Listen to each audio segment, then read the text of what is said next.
John, chapter 5. After this, a Jewish festival took place, and Jesus went up to Jerusalem.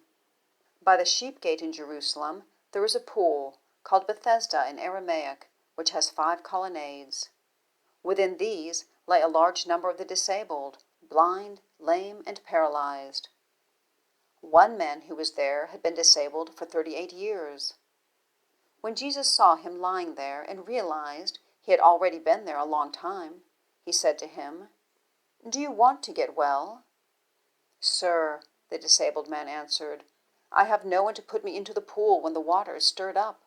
But while I'm coming, someone goes down ahead of me." "Get up," Jesus told him. "Pick up your mat and walk."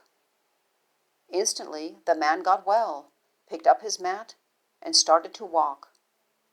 Now that day was the Sabbath, and so the Jews said to the man who had been healed, "This is the Sabbath. The law prohibits you from picking up your mat." He replied, "The man who made me well told me, 'Pick up your mat and walk.'" "Who is this man who told you, 'Pick up your mat and walk'?" they asked. But the man who was healed did not know who it was, because Jesus had slipped away into the crowd that was there.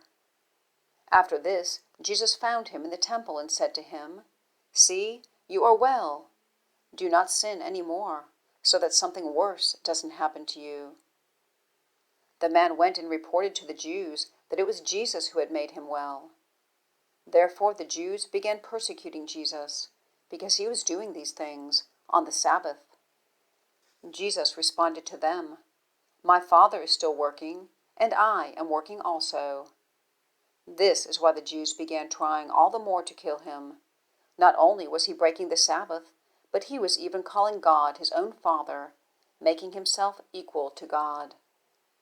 And Jesus replied, "Truly I tell you, the Son is not able to do anything on his own, but only what he sees the Father doing. For whatever the Father does, the Son likewise does these things. For the Father loves the Son and shows him everything he is doing, and he will show him greater works than these, so that you will be amazed.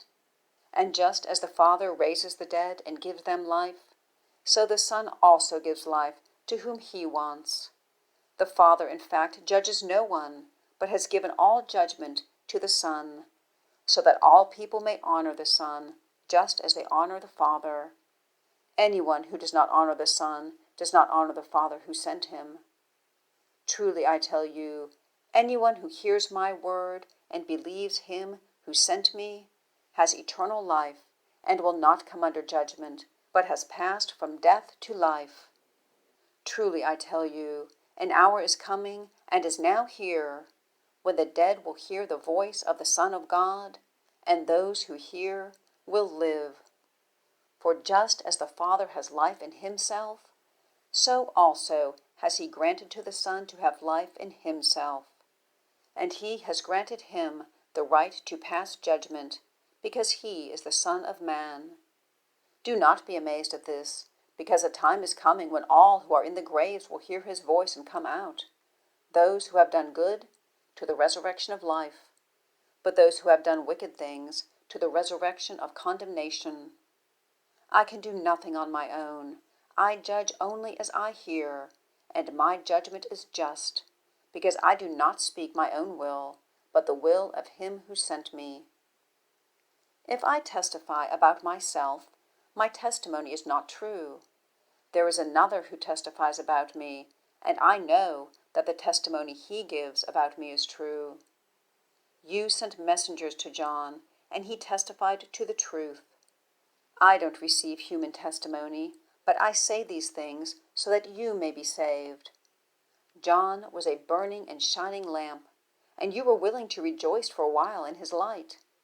But I have a greater testimony than John's, because of the works that the Father has given me to accomplish.